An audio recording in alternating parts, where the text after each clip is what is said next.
So you want to be a dungeon master?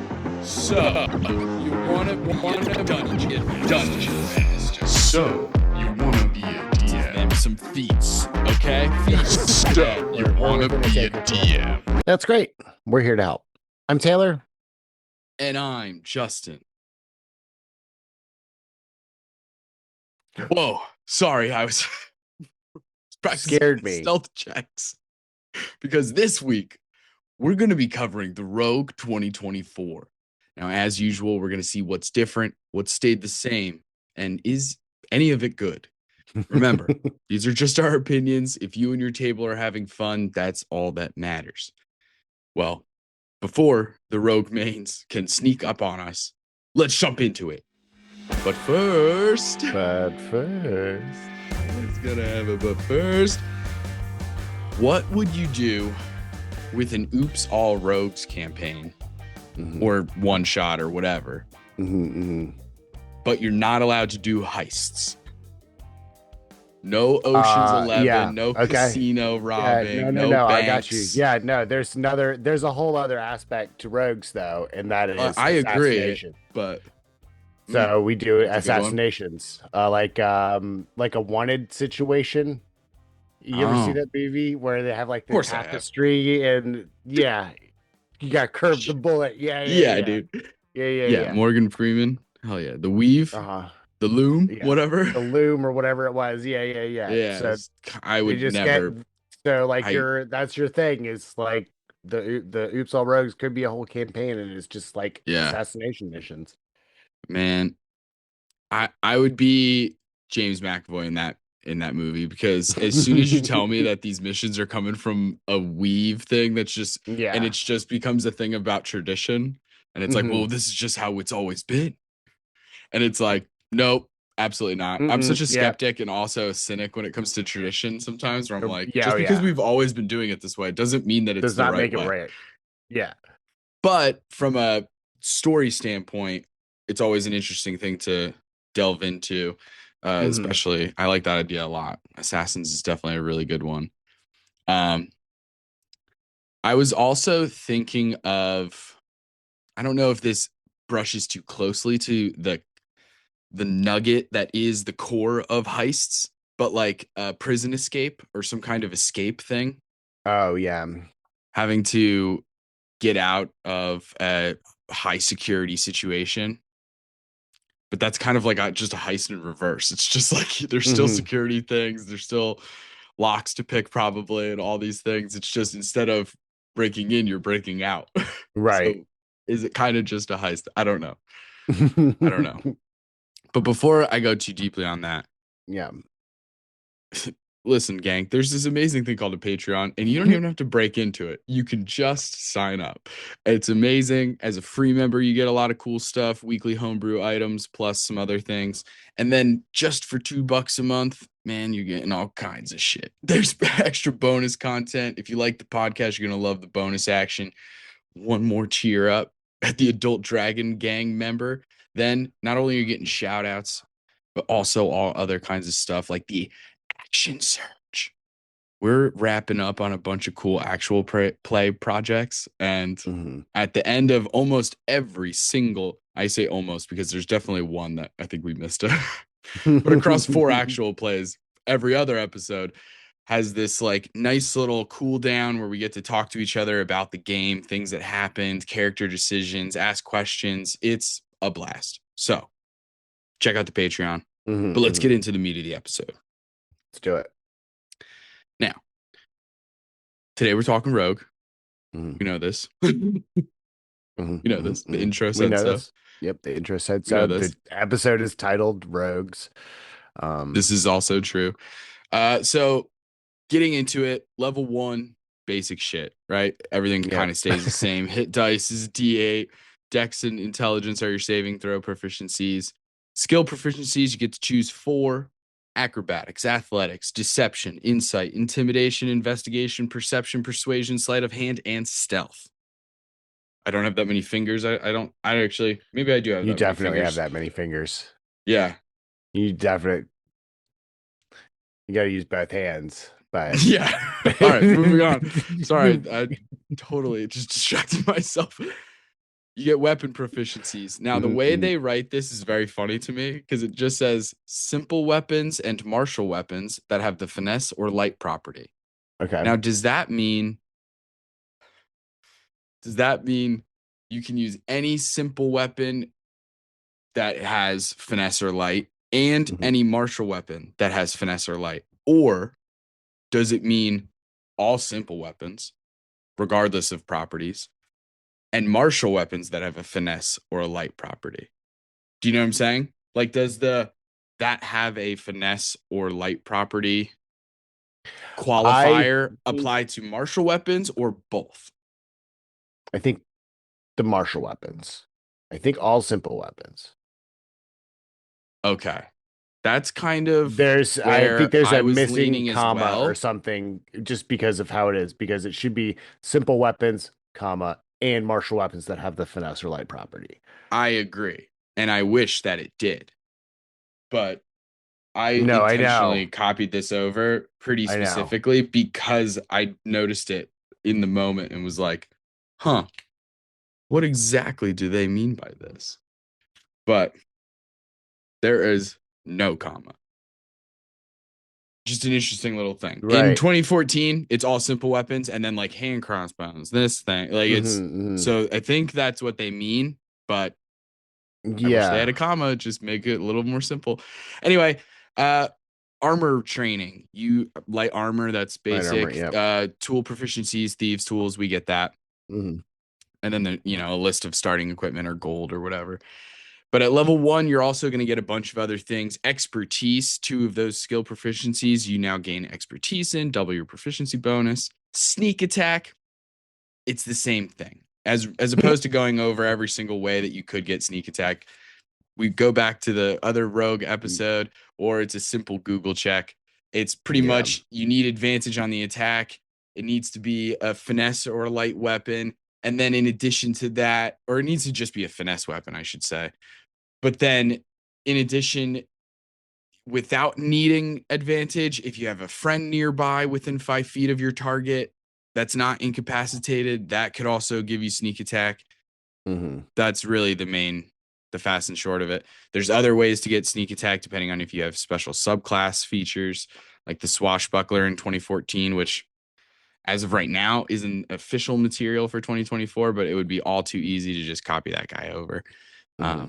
because not a ton has changed for Rogue. I'm being honest.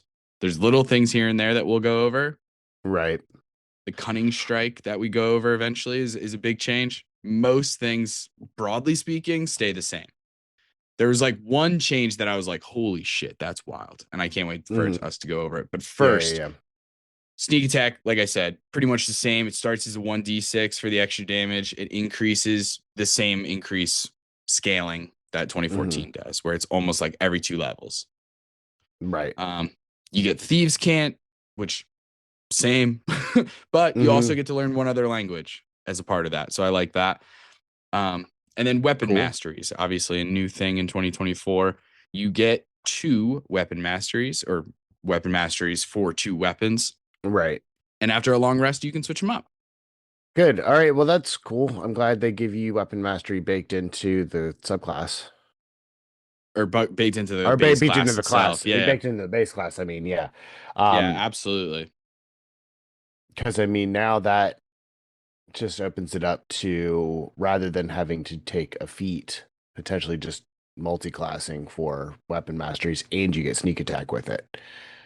Yeah, You know? absolutely. And there's a lot of ways now for rogues to get more than one attack because Hmm. of, some of the weapon masteries let you get a bonus action Yeah. in there or something like that. So that's Hmm. nice. Um, that's level 1, pretty basic, but still good. Obviously, the rogue gets a lot of stuff front loaded. And then level 2, we get our favorite rogue feature, one of my favorites, just because it makes me feel so immediately optimized in combat, where I always have a Right. bonus action, even when I don't have that weapon mastery to do an extra attack or a cool Hmm. spell to do, or I can, no matter what, I'm going to use my bonus action for something. and that's the cunning action, bonus action, dash, disengage, and hide. Mhm. So normally it takes an action. You get to do it as a bonus action. Yeah. Level 3, we're getting our subclass feat, but we're also getting steady aim. Now, this is a cool thing because I remember this in Baldur's Gate and I liked it a lot because sometimes you're like, hey, as a character, I'm not moving. Hmm. And if that's you, then this is awesome because you get to use your bonus action to just give your next attack advantage. Which as a rogue Interesting. is huge because we all know what it's like when you're the rogue and there's literally no way to get sneak attack. And you're like, cool, I'll do 1d8 plus my dex. Like, that's great. Right. And I'm level Right. 14 and that's all I'm doing. Now it's like, hey, yes, you have to make a little sacrifice. You're not allowed to move at all on that turn. Even if you already moved 10 feet, you can't Then do you this. can't do Yeah, steady. you can't Got have it. used any of your movement before or after doing this. So bonus action, and then boom, now your next attack has advantage. Gotcha. So Okay. the way it's worded made it seem like in theory you could like attack this turn, get sneak attack, whatever, blah, blah, blah. As long as you didn't move, you could Mhm. bonus action, and then at the top your next turn, Right. you could fire. That's how it's worded to me, at least when I read it. But pretty cool. Steady aim right at level 3. Level Mhm. 4, ASI or feet. Level 5, this is the cunning strike. This is where things get a little interesting. Starting to treat the possible sneak attack damage as its own resource that you can draw from. So Okay. when you deal sneak attack damage during a hit, you can sacrifice some of the damage dice to do cool Mhm. things. So when you Okay. do that, you're doing less damage. That's just you're not rolling Right. those Right. Right. dice Right. when it comes to damage, but you're using them as a resource to be able to do these extra little effects. Now, Now, can you use each? Can you use more than one on a thing? Does it say anything about that? it does. Okay. You can only use one because later on at level 11, it says you can use up to 2 cunning Okay. strike Got it. effects. Got it. Got it. So good question. So if a cunning strike requires any kind of saving throw or anything like that, it will be 8. The DC, I mean, will be 8 plus your proficiency bonus plus your dexterity modifier, which I like that. so presumably it's gonna be pretty high Mhm. or pretty like, good in general. Right. Because dex is probably gonna be your number one stat if you're a rogue, unless something went horribly wrong. But the 3 things that you can do right off the bat: Mhm. poison, trip, or withdraw. All of them are going to cost a d6. So, like just one d6, I should say. Mhm. So, I did sneak attack. I normally my sneak attack would be 5d6, but I'm going to choose to poison them. So now my sneak attack is 4d6 in terms of Right. damage. Right. Right. Right. But now the target has to make a constitution save. Otherwise, they're poisoned for 1 minute and they can make the save at the end of each of their turns. Okay. That's the poison one. The trip one, if the target is large or smaller, dexterity save, or they go prone. Mhm. And for withdraw, after the attack, you can move up to half your speed without opportunity attacks. So Rad. just some extra little stuff. Mhm. You still get to use weapon masteries on top of this too, which is why I Right. saw the trip one and I was like, dang, like I'm not at the place where I can just memorize which weapon has which weapon mastery. So like Mhm. I would have to look at the list and kind of see how that would play out with the other weapon masteries and the combos that are possible with that, Oh but yeah. still pretty gnarly. And then same thing as always, level 5, you're gonna get that uncanny dodge. When you're hit with an attack roll that you can see, you can use your reaction to have the damage rounding down. Nice. That's Pretty, just classic rogue stuff. pretty solid stuff. Mhm. I Taylor, can you love do the rogues. next couple ones? Because we're gonna hit something at level 7 that's gonna blow your fucking mind if you haven't read ahead in the outline yet. I definitely did, and I know what you're talking about. But yes, I will read ahead. I will continue. Moving on to level 6. 2 more expertise. Level 7, you get evasion, same thing as it used to be.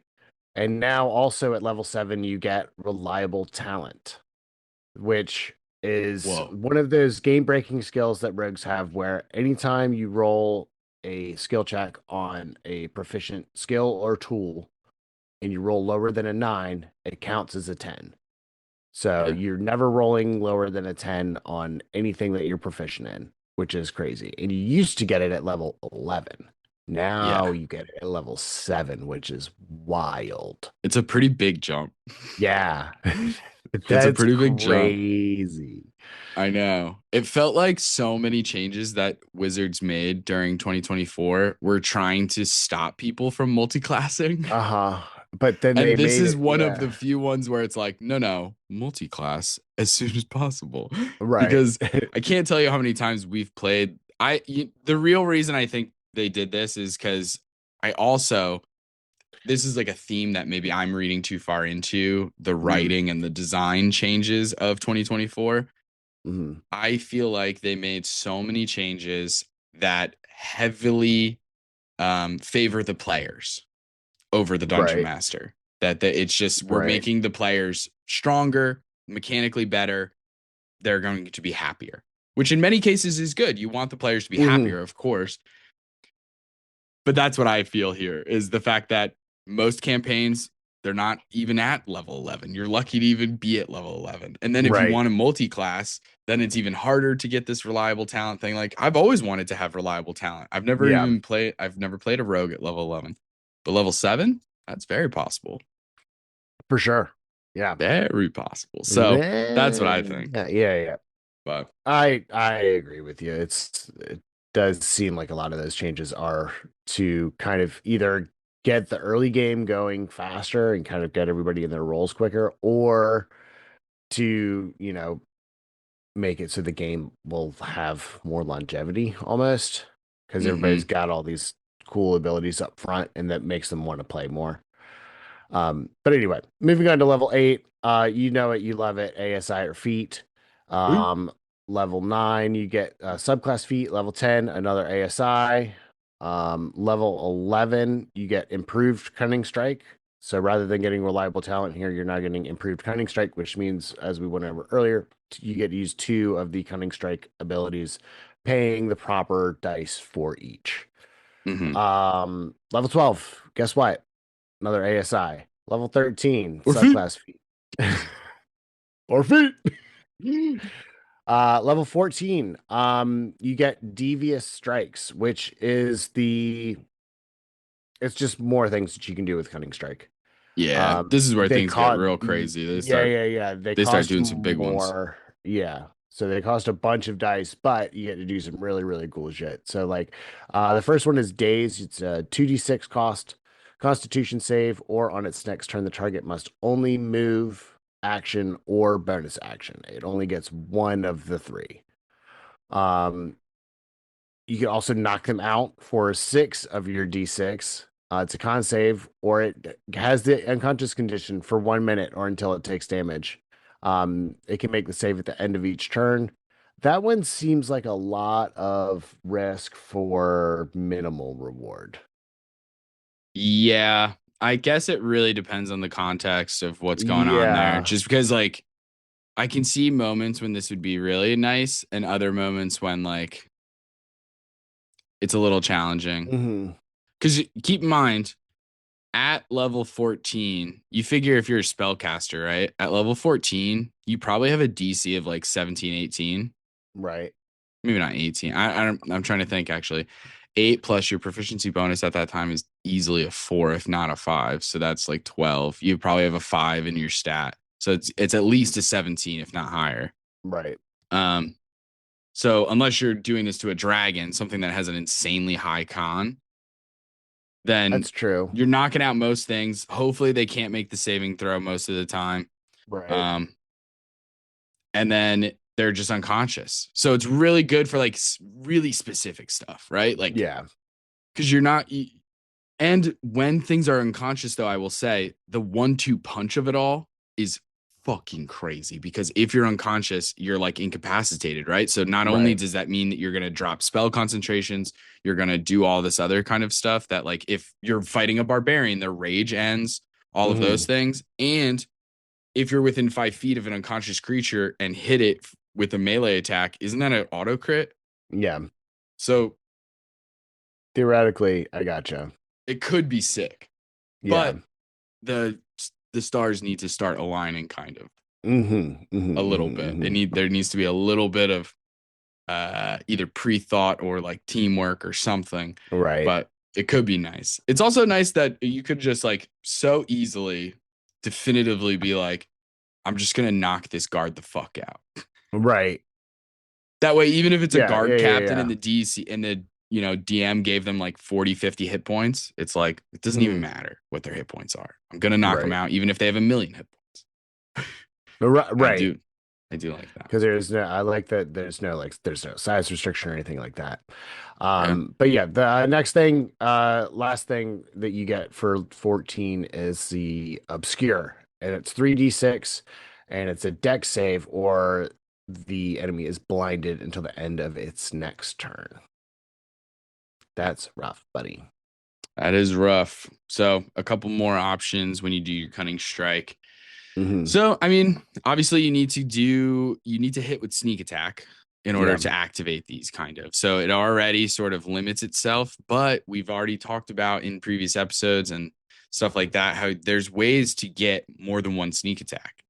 Not in Right. your same turn, but in the round, Right. right? Like if that includes opportunity attacks, that includes Mhm. other reactionary attacks. Like if you have a battle master that does their little ability, I can't remember what it's called, but one of Right. them's like a call to action kind of thing. And it's like a friend can make an attack as a reaction. Like and But subscribe. like and subscribe. Smash that like button. No. So at level 15, you're gonna get slippery mind. You become proficient in wisdom and charisma saving throws. This is just a good thing. Mhm. Even if it's level 15, I'm never mad at being like proficient in more saving throws. Right. I'll fucking take it. Mhm. Like, that's awesome. Level 16, ASI or and then it's level 17 subclass and then level 18 we're getting elusive. Okay, so no attack roll can ever have advantage against you unless you have the incapacitated condition. Okay. Incapacitated is like one of the worst things. It ends Mhm. so many player abilities. Yeah. Yeah. Wink wink DMs, get in there, you know. Get in there, incapacitate your players. Incapacitate them. Level 19. We get an epic boon. Dude, this boon Mhm. is epic. Freaking all it's Odyssey all up in this bitch. I don't know. Anyway, because it's an epic poem. Sorry. You lost me on that one. Boon of the so Homer, right? No. Okay, let's So get Homer back. wrote an epic poem, which is really just a fancy literary term for a very long story Mhm. that's somewhat written poetically, I suppose. And the Iliad and the Odyssey are considered Right. epic poems, right? Mhm. And so this is an epic boon. So what I had said was, are you starting to get it? I got it. Okay, I'm on board now. boon of the night spirit. This is what they recommend to you. Boon of the Night Spirit gives you an ASI of 1 skill by 1 to a maximum of 30, just like they all do. Then you get Merge with Shadows. While you're in dim light or darkness, you can turn invisible as a bonus action. It ends if you take an action, a bonus action, or a reaction, but not movement. So Okay. you're just, as long as you stay in dim light or darkness and don't do those 3 things, you're just invisible forever. That's crazy. Now, a shadowy form is the name of the next little ability. Mhm. While you're within dim light or darkness, you also have resistance to all damage except psychic and radiant. That's crazy. Yeah. Yeah. That's crazy. Yeah. So just resistance to all damage, except for those 2 kinds, which is gnarly as hell. So that's the epic boon that they recommend. And honestly, That's cool. depending on the campaign, I get they're like, I don't know, maybe 1 in a million where you're playing in a campaign where there's no shadows, I guess. Right. It's the time of no shadows, like in that Rugrats episode. Level 20. Mm. I don't know how I feel about this one. It's a good ability. It just feels every once in a while like I don't know. We'll see. Stroke of luck. If you fail any D20 test, you can just instead decide that it's a 20. Sure. You can do that once per short or long rest. Dang. It's pretty good. It's pretty good. It's just like it doesn't feel as fun. I don't know. You could just take the lucky feat and then you get advantage. I don't know. I don't know how I feel. I'm just kind of like, it's good. Right. It's just after you read that epic boon, it's Mm-hmm. kind of like, oh yeah, that's good. It just I mean, doesn't it's feel exciting. It's right. mechanically good Right. because it's any D20 test and you can make it into a 20. And this is another kind of like low key, a little bit of annoying thing about the way that they wrote some of this stuff. And I understand that they can't necessarily put millions of footnotes for every possible iteration of how the rules will intersect. Right. Does this mean you can just automatically make one of your crits, like one of your attack rolls a crit? Because it says that you're changing the dice to a 20, but like it doesn't. I mean, like that Theoretically, feels like a crit. I know ability checks and saving throws, according there's to no crit according stuff, to but this, you would have to miss first. Because if it says if you fail a D20 test, so you right. have to lose that. But I would say yeah. I would say yeah. I mean, you get it once per short rest. If you're going to burn it on an attack, do it.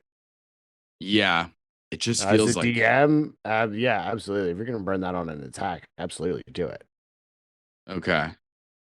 So then you're being able to almost guarantee, unless you don't miss, I guess. Right. But yeah, I But mean, it's in the one chance that crit. you miss, which is like gonna happen eventually, Mm-hmm. you're guaranteeing A crit. 20d6 damage. Mm-hmm. Hmm. I would have to look at some spell stuff and see if that feels good. I don't know.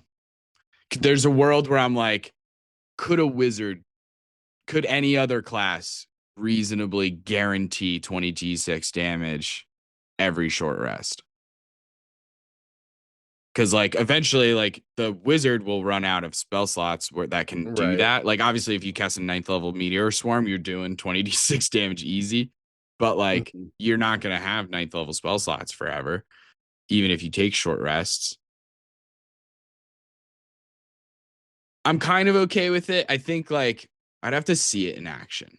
It's Yeah. also level 20, so it's kind of like Right. fucking whatever. Right. It is level 20, so it's not like your encounters are just going to be like completely defeated every Mm-hmm. time forever. Mm-hmm. But it's a powerful ability when you It's consider very the strong action, the using ability attacks for and sure. stuff and all that kind of jazz. Well, Taylor, you've played rogues, yes? I know you've played a couple rogues I've played for like Rogue. quick games. Yeah, yeah. I've played a couple of rogues. Yeah, I they're love fun. playing rogues. I Mhm. like playing rogues a All lot. of them have been multi-classed. I don't think I've ever Mm, played a straight rogue. for sure. Yeah, Rogue is one of those ones that it does feel really good to work into multi classes often, but Mhm. it also does feel very good when you stay on the course only because of how sneak attack builds, Right. you know? But with that exception, I mean, it is really nice. I've never been obviously with weapon masteries, this would change, and this would actually is one of the things I do think is decent with the weapon masteries and stuff with Rogue, my always biggest complaint was just having the one attack. Yeah. That was always my biggest like little Mhm. thing in my bones that was like, ugh, everyone else gets to do, you know? Because it's Right. like, yeah, wizards get only one magic action or whatever, but they get spells, and spells are creative and fun to flavor and all this stuff. The rogue, one attack, and I am just martial. That's why. Let's get into subclasses. Segue. Arcane Trickster is my favorite subclass for rogues. Always has been, always will be. Nothing beats it in It's a terms good one. of if you're Unless you're like doing cool multi-class things like the old assassin, because wait till you see what they did to my baby. But the old assassin from 2014 and like Gloomstalker from also 2014, because I feel strongly about both of those. That is dope. But if you're sticking to Rogue on its own, I love Arcane Trickster. And so if you don't mind, I'd love to go over this one. Sure, And go then for I'm going to just plop Assassin onto you, and I apologize in advance because I don't like it. All right. But I love you, Taylor. That's important to know. You All right, know? let's do it. Okay, so Arcane Trickster. Level 3, you're gonna get spell casting. Okay. Mhm. You're using intelligence as your spellcasting modifier when determining DC and spell attack bonuses and stuff like that. All of the spells that you'll learn, that's all going to be coming from the wizard spell list. There's no other, like, other than like you must prepare spells of levels you have and all that normal spell casting rules. Mhm. There's no like you must pick a spell from this school. Right. That never shows up. Which I don't think was always the case. No, I think in the original one it had to be from illusion or enchantment. Illusion or enchantment. Yeah, absolutely. Yeah, I didn't see that anywhere in there. That's cool. Yeah. So I liked that. Now, you immediately learn Mage Hand because you're going to get a buff of it in a second. And 2 other wizard cantrips. Level 10, you get another cantrip. You don't get a ton of spell slots with this. I mean, these guys are going to be looking at paladins and they're going to be going, God, you guys are lucky.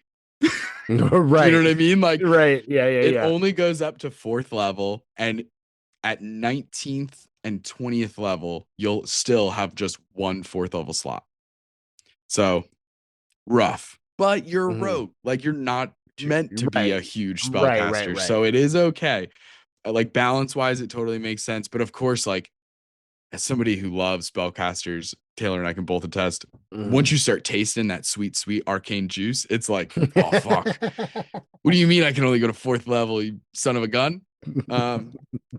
But you start learning 3 wizard spells right at the jump. All your spells will be wizard spells. And you also, at this level, are going to get the Mage Hand Ledger Domain, whatever the fuck that is. And that just allows you to cast Mage Hand as a bonus action. You can control it as a bonus action and use it to make sleight of hand checks like during combat. You could be fighting somebody over here and bonus actioning your Mage Hand to unpick the locks. And by unpick the locks, I mean lock the locks or something, whatever you want to do with it. Yeah. You can also make it invisible, which is really fun. And this is one of those times we've talked about so many different abilities across so many like subclasses and classes where an ability comes up and it reminds you of a rule in the game. Right. For example, Mage Hand in the spell text, it calls it a spectral hand. Right. And sometimes we can forget, and I'm not like putting this on anybody. It's not a big deal. Even if you home rule it differently at your table, who gives a shit? But technically, a spectral hand is not invisible. People can see it. Right. That happens often at tables where Mage Hand is assumed to be this invisible thing that you can do all this crazy ass shit with. But Mage Hand Ledger Domain tells us that there's a very specific little part of that feat that allows arcane tricksters to make their Mage Hand invisible. Right. Therefore, it's pretty specific to this subclass. So just something to keep in mind.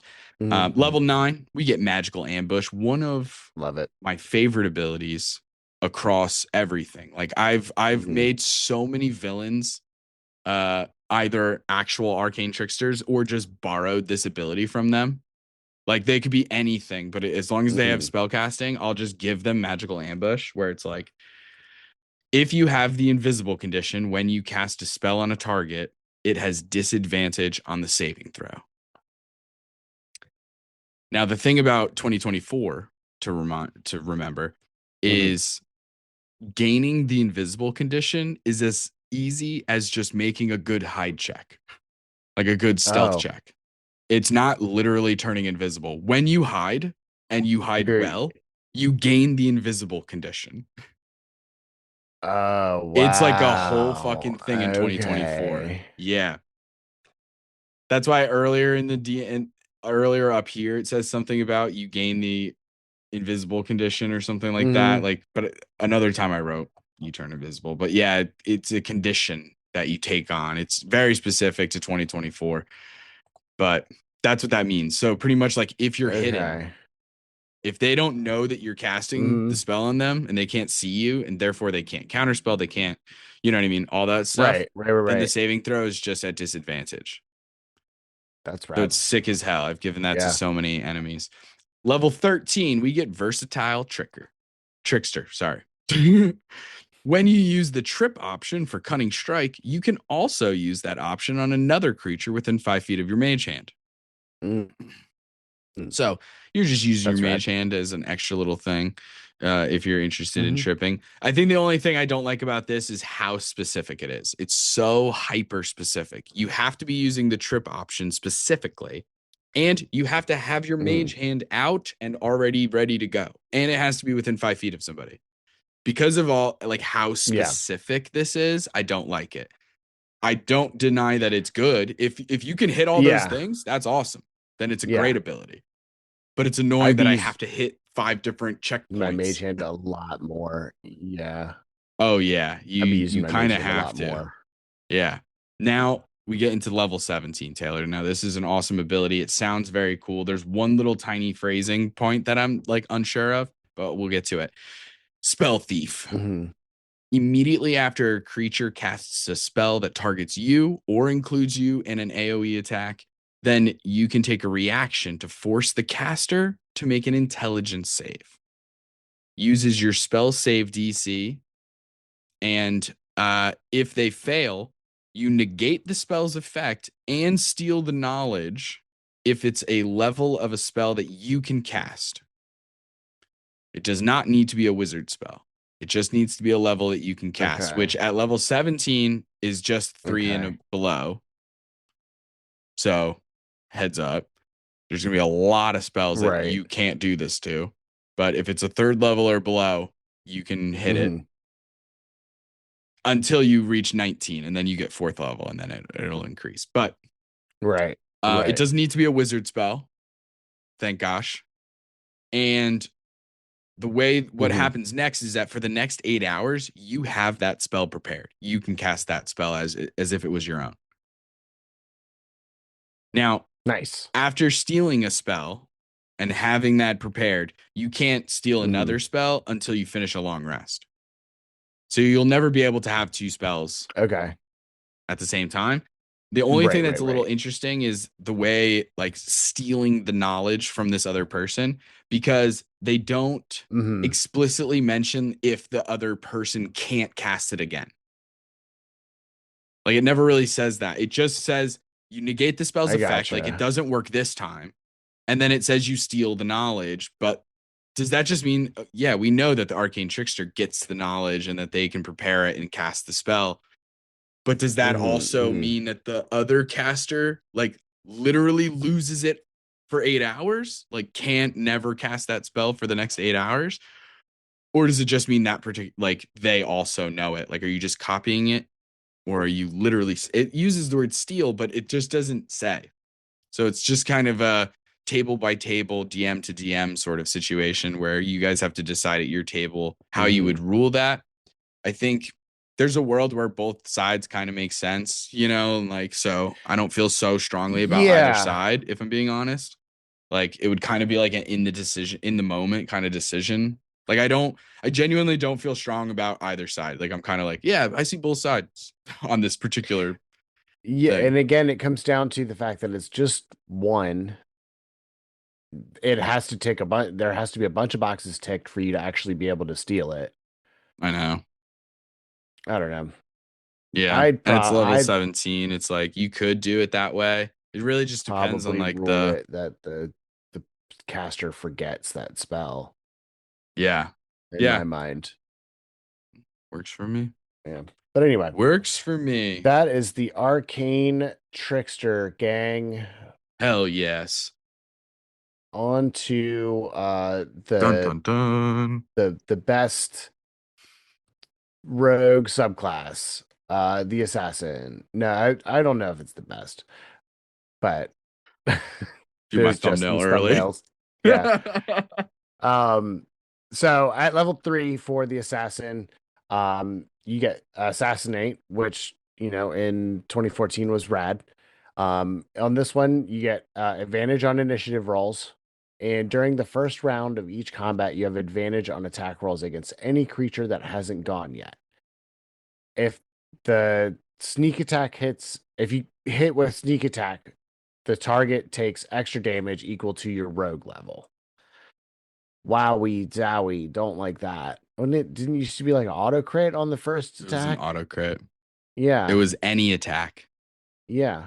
It was any attack that you hit. So that's why it was so fucking broken and awesome, because you could multi-class. And then if you had 2 attacks, the second attack could also be an auto crit. Even though you don't get sneak attack twice, at least that other attack still is auto. Then if you could do a Right. bonus action, also an auto crit. And then if you Right. were a Gloomstalker and you had a third attack that is part of your ambush dread bullshit thing, that is also critted. Now, maximum 20 points of damage if you go full rogue of bonus damage. Awesome. Yeah. That's so cool. Yeah. So I hate to be the messenger to tell you about this, Taylor. It truly broke my heart when I to write it in the thing. Cool. Awesome. Yeah. A lot. It makes me so sad. You also get proficiency with the disguise kit and a poisoner's kit. This is all the same from last time, from 2014. And you do get like obviously the actual kits. I like, if I can, I like that they that. very explicitly say you get the kits. Right. Like, obviously, because as a character, you should, as a player, you should kind of like either figure out a way to make that make sense a little bit. But still, I like that they just make that, because I can't tell you how many times that's happened to me where I'm like, oh, cool, I'm proficient with this thing. Now I gotta, all right, hey, DM, where do I find a fucking calligraphy set? Right. We're like, well, you guys are in the middle of the desert, so good luck. You're like, well, Right. great, this proficiency means Cool. nothing. Awesome. Love that. Yeah. So I do like that. Mhm. Starting at level 9, you get infiltration expertise, masterful mimicry, where you can mimic a person's speech and handwriting if you spent an hour or more studying them, or you can do roving aim. Your speed isn't reduced by 0 for steady aim. Oh, got it. So when you're using the steady aim feat, you can move still. Yeah. That's which rad. just means bonus action, make my attack at advantage. Right. So anytime that you're not getting your attack at advantage, and I mean, even if you're getting sneak attack from having a friend by 5 feet away, you should still do it just because you have a better chance of hitting. Like, why wouldn't you? Right. Unless you're going to use your bonus action for another thing and you genuinely need it to do that other thing. But still, yeah, that roving aim is awesome. Masterful mimicry, I respect so much. And it's like, I want it to be used all the time, but I just know that like there's going to be some games where players are going to have maybe a little bit of trouble spending an hour studying somebody. Yeah. It's possible. And I think most players are really good about like when you have an ability that kind of is a little specific like that, where it's like you have to spend an hour following somebody, like they'll find ways to work it in. And you as the DM have to kind of meet them halfway. Yeah. You know? Yeah. They can't just be holed up in a building and nope, you can't get in. You can't there are look no up. people to study. Right. And it's like, well, fucking give me somebody. Yeah. Give me somebody to love. Okay. Level 13, you can envenom your weapon. And when you use the poison option of the cunning strike, the target also takes 2d6 poison damage anytime it fails the save, ignoring any resistance to poison. Cool. Yep, love that. And then level 17, Death Strike. Sneak attack hits on the first round of combat. If a sneak attack hits on the first round of combat, the target must succeed on a Constitution save. On a fail, the attack's damage is doubled. And this Constitution save is based on your Dex, 8 plus Dex plus proficiency. So, ouchies. Yeah. Pretty good. I mean, like I Yeah. said, I think that one's the exact same as last time. Yep, It pretty much is. everything is the same pretty much except for the Envenom The weapon is pretty assassinate cool. ability of the Yes. assassin. The yeah. Yeah, Infuriating. they assassinated the assassin, I Yeah, think, in that one rule change. that's a great title for this thumbnail that I'm gonna probably use. Okay. Uh, moving on, because I simply can't linger on this fumble of theirs. I understand that some people were very like confused about the surprised condition, which I think is why assassinate gets changed so much. I don't even Right. think it's because necessarily it was that OP or anything. Like, I don't know. But because they changed surprise so much, surprise is even crazy. I mean, obviously it doesn't even get mentioned in assassinate. And they changed the way that it works where if a bad guy is surprised, they just get disadvantage on initiative rolls. So there's a Right. world, if I'm the rogue, I am the assassin. I sneak up on this bad guy. I jump in from the ceiling and I go to, cut them down. I get advantage on my initiative rolls. The bad guy, because they're surprised, gets disadvantage. There's still a world where they go before me. And that's fucking annoying, Yeah. right? That Yeah. makes no sense. I come out of invisibility. Just, are you kidding me? Yeah, annoyed. So moving on, the soul knife. I was a little surprised that this one made it through. Not because it's not cool or anything like that, but because there Mhm. were rumors already at the time of them adding in the psionic pretty soon. And this just feels like it is so psionic coded. And it is, Right. obviously. They Yeah, yeah, literally yeah. give them a resource called psionic energy dye. But like, yeah, it was just like interesting because it was like, oh, you could have kind of made this just a subclass of the scion instead of doing a whole Mhm. rogue one for it. Not that it's not cool. I do like it, but yeah, I don't know. Um, Here we go. Right at level 3, you get psionic power. You can use psi bolstered knack. If you fail an ability check that you're proficient in, you can use one of your psionic die to push it over. If the check then succeeds, then you get to keep that die. Before I go further, I should say psionic energy die are like a resource that you'll get with this subclass. The same way that Battle Master gets superiority die for the fighter, you get a bunch of extra little die that you get to chill with.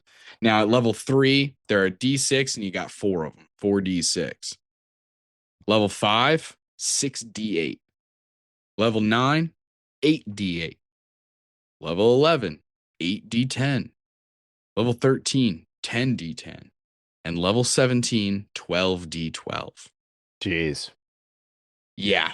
Well, don't get too excited because other than using them to do a bunch of abilities and stuff, which is cool, Mhm. not discounting that, don't think that you can just add D12 to an attack for damage sakes because you only usually use like one at a time Right. for the most part. But Right. anyway, regardless, you get a lot of them, which is kind of sick. Mhm. It's a little low-key annoying as a bard main that my fucking bardic inspiration will never go past like a 5 or a 6. You know what I mean? Like it goes up to a Right. D12, but they get 12D12 and you can't throw Right. me a fucking bone. Right. That annoys the hell out of me. But anyway, so side bolstered knack, you fail an ability check, you get to roll your die. And if you succeed as a result of that, it expends the die. Otherwise, you're just keeping that. So that's sick. Mhm. Psychic whispers, you choose a number up to your proficiency bonus of creatures that you can see. As a magic action, you establish this telepathic link between all of you as long as you're within 1 mile of each other. Dang. You roll the psionic die in order to see how many hours it lasts. And you get to do that whole activity for free once per long rest. And then Mhm. if you want to do it a second time or a third time or a fourth time, then you have to start spending the die that you're rolling. Okay. Um, Also, level 3, we get those psychic blades. This is a huge portion of the Subclass, you're just manifesting psychic blades out of thin air. Mhm. And when you throw them and hit people, it like vanishes and it leaves behind no mark. So Mm. it's an assassin's dream, but you're not an assassin technically. Anyway, uh, it is a simple melee weapon. It does 1d6 psychic plus the modifier that you're using. Just in the off chance that you use strength, it does specify that it's like whatever modifier you're using. Obviously, as a rogue, you're going to be using dex, Right. but like I like that they just open it up just in case. If for some reason you're using strength, you can use strength. It has the finesse and the throne properties with a range of 60/120. And it has the Vex mastery, but it doesn't count against the number of masteries that you can do. It just has its Nice. own mastery. So I think that's really fucking cool. Um, After an attack with these blades on your turn, you can make a melee or ranged attack with a second blade as a bonus action. But instead of 1d6 damage, it does 1d4. Okay. Still sick, though. Still sick. So at level 9, Soul Blades. Now they're just cooler and you can do more things with them. So, homing strikes. If you miss with a psychic blade, you can roll a psionic die and add the number. If it hits because of that, then it's spended. If it doesn't hit, it's not spended. So you can just do that every time you miss, just in case. Then you get psychic teleportation. As a bonus action, expend one of your psionic die and roll it. Whatever you roll, multiply that by 10, and then that's how far you can teleport. Oh, wow. Okay. So it'll be a maximum of 120, but Right. you could just roll a 1 and then it would be 10 feet. So Right. it's a little bit of a gamble, but obviously still very good. And yeah, this is awesome. The Mhm. whole like if it hits, then it's expended thing, you know what I mean? Mhm. I think sometimes players are being treated like children, where Yeah. it's like, hey, don't worry, don't worry. If it doesn't work, you don't it let's just say you didn't even use it actually. Let's just Right. say you didn't waste it actually Mhm. because it didn't work. Oh, it worked? Well, then we should spend. It's just kind of Mhm. like I've been a bard for so much of my fucking life, Yeah, and yeah, I've been yeah. giving people bardic inspiration, and it doesn't always work. And Uh-huh. I know that they gave a very specific subclass that had that ability, but it's Mhm. still it. Correct me if I'm wrong. It's still not in the bardic main class. Mm-mm. They don't do it for bards, but they do it for everything else, and it's nuts. 13th level, you get psychic veil. As a magic action, you become invisible for 1 hour or until you dismiss it. It ends early if you deal damage or force a creature to make a save. Okay. So normal invisibility Mhm. rules for the most Mhm. part. Uh, Although actually not because it says deal Because you can, damage. right, so you can technically cast spells or something as long as it's not a save or a deal damage, or you Yeah, like if can. you cast a spell on a friend to like help Mhm. them, like you cast Mhm. jump on somebody or Right. something. Right. Um, you get one use of this per long rest, unless you spend a psionic die in order to do it again. Okay. Fair Another enough. kind of really interesting thing to me is that they give you these abilities and they're like, yeah, but you get to do it for free at least once, and then you have to Mhm. spend die. Mhm. But also, here's 12 die. Here's here's 15 different die. Here's 8 dice. But also, you get to use your abilities for free. It's kind of Right. I don't know. I need to see it in action. There's a part of me that's like, man, this soul Justin's dice got guy big is just feelings on getting this. just I getting don't. I handed don't know. everything, You know man. what? You know what? I don't know. I don't know. I just say it. So Just say. I don't level 17, you get know. Rend Mind. When you deal sneak attack with your psychic blades to a target, you can force them to make a wisdom save. If they fail, the target is stunned for 1 minute and repeats the save at the end of each of their turns. Hey, Yes. don't worry. You get to do it once for long rest for free, Yes. and then you have to spend 3 You know, psionic real dice talk. I in order to might restore wind it. up playing one of these. They're pretty fucking cool, man. They're rad. The I only really. downside I can see is like you would have to, as a player, this is how I Mhm. me as a player, if I'm playing this, I'm gonna get bored of my daggers being exactly the same throughout the entire fucking game. I gotcha. You know, like when you're using physical weapons, you get Mhm. to change weapon from weapon. You get to Well, maybe have there's your nothing weapon saying upgrade or something. There's nothing to say that you they has to look the can't. same. That's what I'm saying. Let me finish, Taylor. As my next thing is then I'm going to, as a player, flavor them differently. They change throughout my journey as a, you know what I mean? Maybe Right. they're tiny daggers that I use, blah, blah, blah, blah. And then later on, maybe one time I make it a fucking sword and you But slice through somebody. there's nothing Because there's saying specifically that you have to use these knives all the time either. Like there's sometimes really it does. Rend there Mind, it there are explicitly certain says you must use the damage must come from the psychic blades. right. But I And then mean like for the most homing part, strikes, if you miss with psychic blade, you get to roll the psionic die. So there's right. just like a handful of specific ones. You're absolutely right that not every Because you single still thing. also get two other masteries on top of No, 100%. the Yeah, yeah, yeah. thing. You'll So still like use other things like a normal rogue, but mhm, there are a lot of little tiny things that are yeah. like the bonus action extra attack thing that you get as part of the psychic blades. It's after an attack with these blades. Right.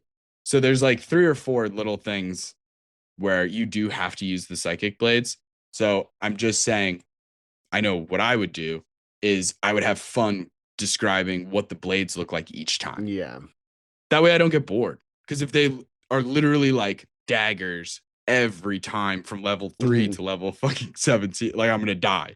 So yeah. I'm gonna have to just have some fun being like, this time it looks like this. This time it's a boomerang. This time it looks like Kung Lao's hat. You know? I have to. But let's round this bad boy Let's out, round Taylor. it out. Let's get it done. All right, last one is the thief. Level 3, get fast hands, quick hands. As a bonus action, you can do sleight of hand checks to pick a lock, disarm a trap, or pick a pocket. Golly day, I can talk, I promise.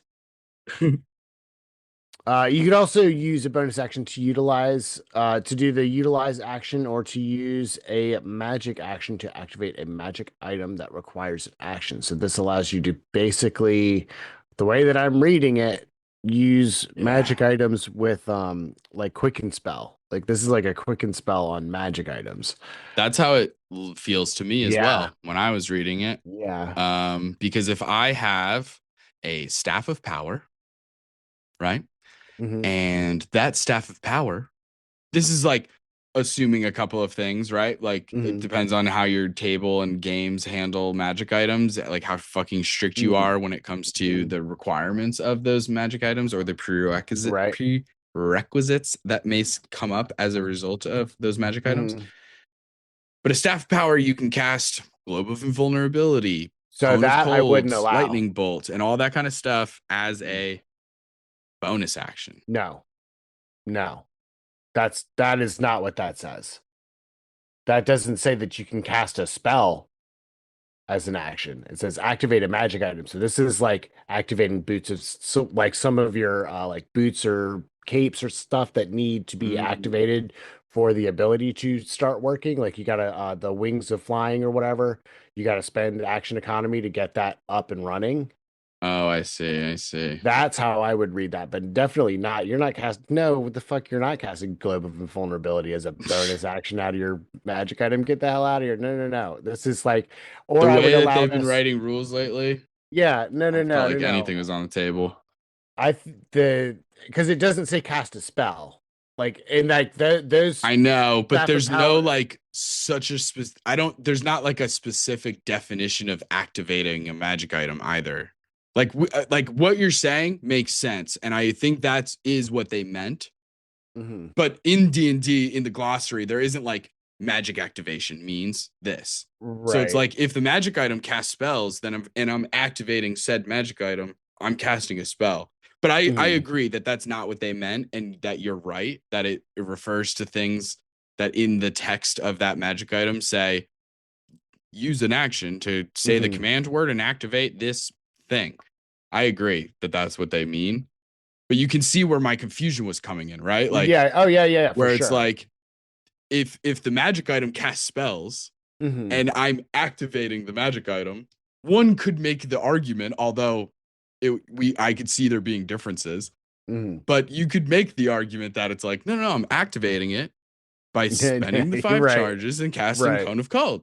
So Right. it's like I could see somebody making that argument. Mhm. Um, but I But yeah. also get your point 1,000,000%. Anyway. So yeah, so hot topic here, gang. If you're looking for content that's gonna really rage bait the internet, talk about the fast hands ability of the thief. But anyway, moving on. Second story work. You get a climb speed equal to your walk speed, and you can use your dexterity to determine your jump distance instead of your strength.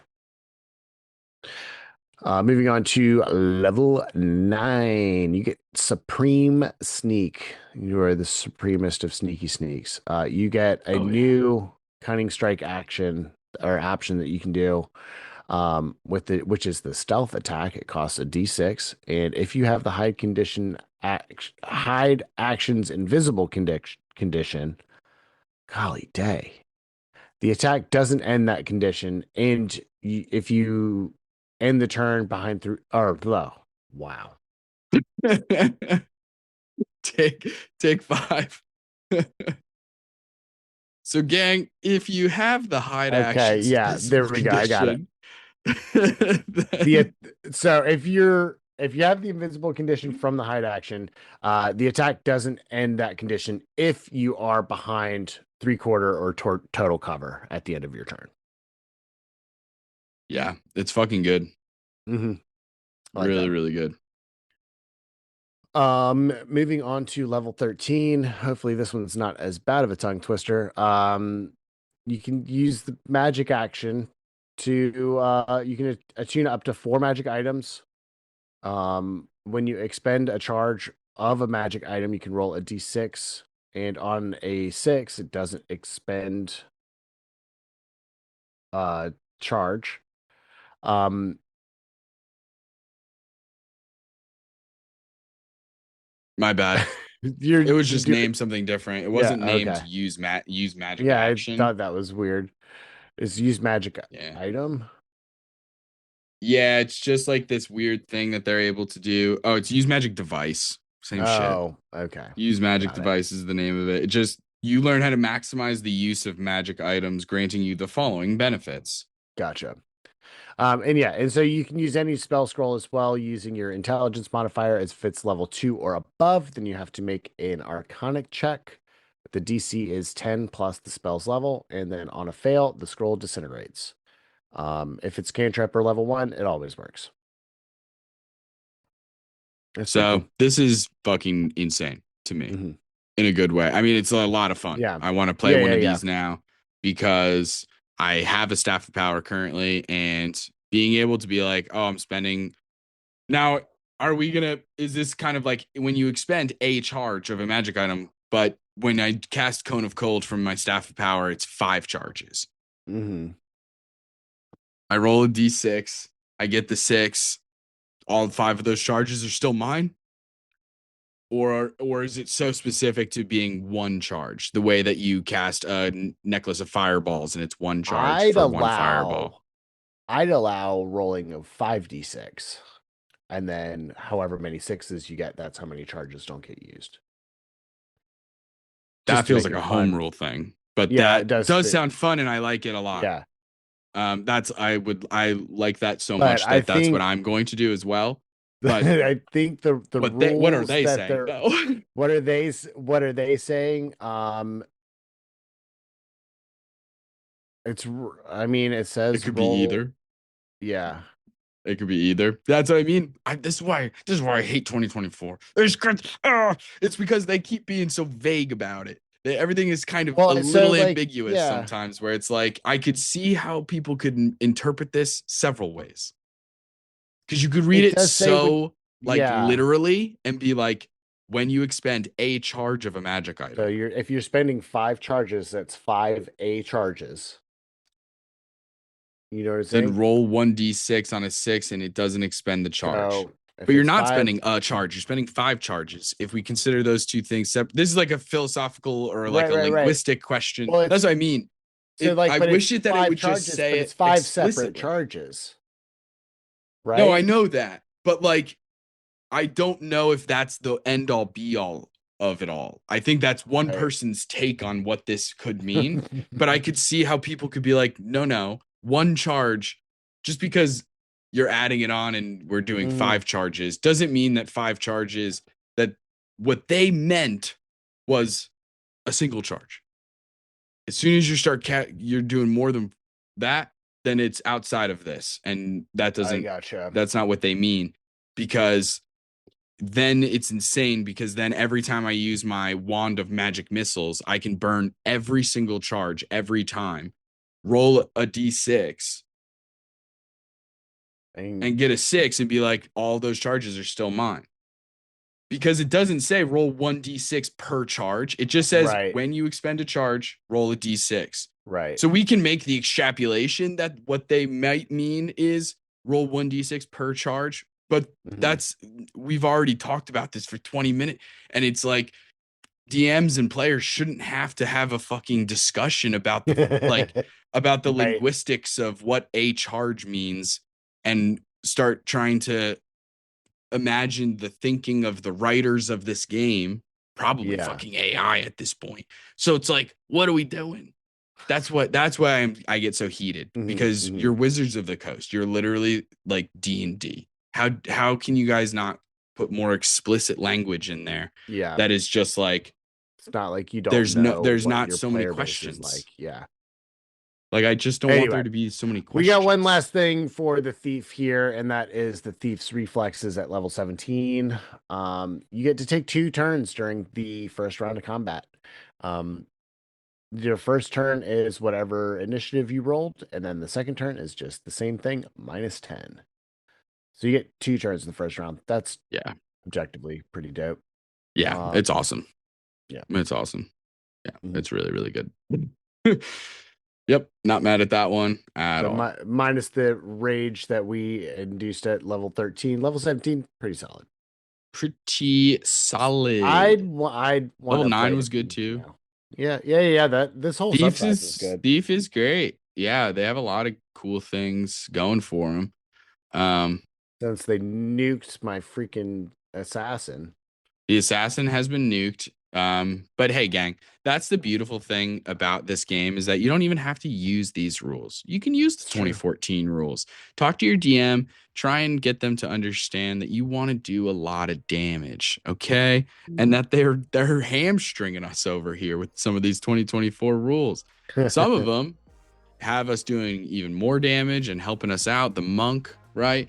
But, we still got some more classes to go through. And there's nothing, when I think of class, I think of classy and making things that are classy. I mean, a nice glass bottle of cold milk. Yeah. Thank you, Big Milk, for sponsoring Okay, this that's episode. all we can get into We this love it. time. You can find You're us on greatest. TikTok and Instagram at So You Want to Be a DM, or you can ask us a question at So You Want to Be a DM at gmail.com. If you like the episode, don't forget to give us 5 stars and a review wherever you found us. Check out the Patreon, the Twitch, and our merch with the link in the description.